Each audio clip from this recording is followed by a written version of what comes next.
So I got a note from a guy in a Facebook group that I belong to that was asking a question.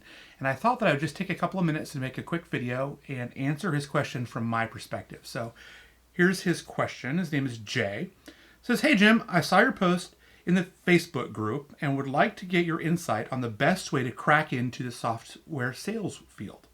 I was in telecom for 20 years and sold telecom software for about 8 years. So what we're going to do, just really quickly, from my perspective, been the director of sales for a software as a service company for about 17 years, have hired in the last 10 years something like 100 people. So from my perspective, I'm going to talk about the best ways to break into this business from a sales perspective. Your mileage may vary, but this has been my experience over the last several years. So first off, you've got to get yourself prepared. If you're just coming out of school or something, get in there and get at the ground floor and get moving. That's fine. But if you've got a career, if you've been a professional in another space and you're trying to make a career change, you really need to focus on a couple of things. First off, get your credentials together. Get your resume reviewed by a pro, someone who really knows what they're doing, either a headhunter or maybe someone that's hired a lot of people that you know.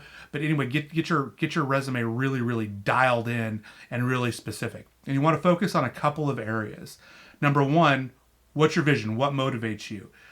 Things like winning and cash are big in the sales world, and software sales specifically. Another thing you want to highlight is your level of adaptability and your grit, passion plus perseverance. That's the number one attribute of a successful salesperson in the software world. And again, we're focusing on software as a service. And also focus on competition, things that you've won in competitive situations. That's another thing that hiring managers in the software business really like to see. Another thing is highlight your successes as a team player or as a leader of a team or as a coach. When I'm looking at applicants, one of the very first things I go to is, do you consider your success more important than the team's success, or the team's success more important than your own success? And in this business, we always want team players. Now, once you've got that all dialed in, it's time to do some homework. Number one, if you don't know Salesforce, go ahead and get the freemium version of Salesforce. They're going to give you a free trial at salesforce.com and learn how to use the Salesforce Lightning experience from the salesperson's perspective.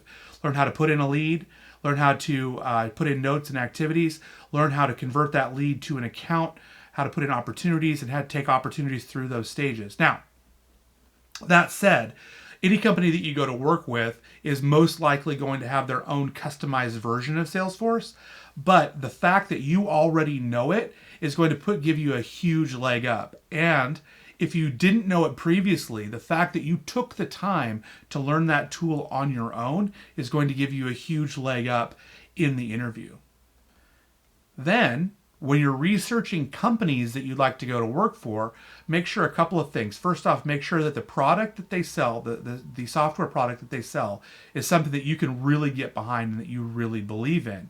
And then go and learn that product specifically. One of the things that drove me crazy as a hiring manager is when people would come in and sit down and not even know that we were a software company. Like, how did you even get in the door? Look, HR person, don't let this person in. You got to know the product of the company that you're actually going to interview with. So then, once you've got that handled, brush up on your interview skills. Your ability to interview is directly reflective of your ability to sell. Do you get that? Your ability to interview is directly reflective of your ability to sell. At the end of the interview, make sure that you close the deal. Ask them when you can expect to start. Ask them when you can expect to hear from them for next steps. Take the ball. Hiring managers in sales want to see that. Not so much in some other fields. They want you to be a little more passive and do what you're told. But in sales, good hiring managers, if they're worth their salt, are going to want you to close the deal at the end of the interview.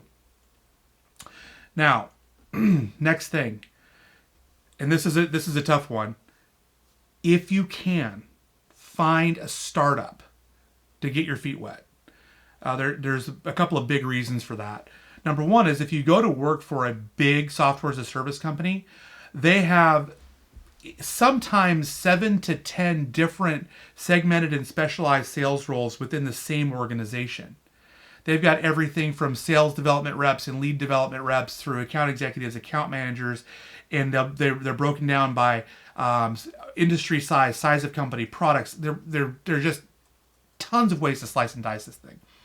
So if you get in with a startup, they're going to ask you to be what's called a full stack account executive. What that means is that you're going to be doing prospecting, you're going to be doing sales process, closing deals, follow up, account management, revenue retention, DRR, dollar revenue retention. You're going to be doing account management from the upsell perspective, cross sell, generate referrals, all those things. And that allows you to become really well-rounded and then gravitate towards one of those other segments, so that when either your company that you're working for grows or you branch out and go to work for another software company, you've found your niche and you know what you're passionate about from a commission salesperson's perspective. Then, if you're changing from another business, even if you've come from sales before, you've got to set yourself up to expect not to have quick success. Expect to fail a lot. And then expect to have a short-term win. This is what happens almost every time. When a new salesperson breaks into software, they're going to fail a bunch of times in a row. Fail. They're going to get coached through those failures. They're going to learn. And then they're going to get one big hit. And then they're going to think that because they got that one big hit that they could do everything right from then on. And they go to what's called the sophomore slump, and they fail for the next year, and then they end up quitting and going off and selling used cars or something for a living. So be prepared to stick out the hard times and have a really steep learning curve when you're getting rolling in software sales. If you found value in this, make sure you hit the like and the subscribe buttons. Feel free to share this with other people. And if you have any other questions at all, please feel free to reach out directly to me. If it's something that I'm passionate about, which hiring great salespeople is something that I'm really passionate about, I'll go ahead and make a video of it and post it on the internet. But Jay, I hope that answers your question. If it doesn't, send me a note, let me know, and we'll revisit some specific questions that you've got. And from that point forward, just get ready to accelerate into change.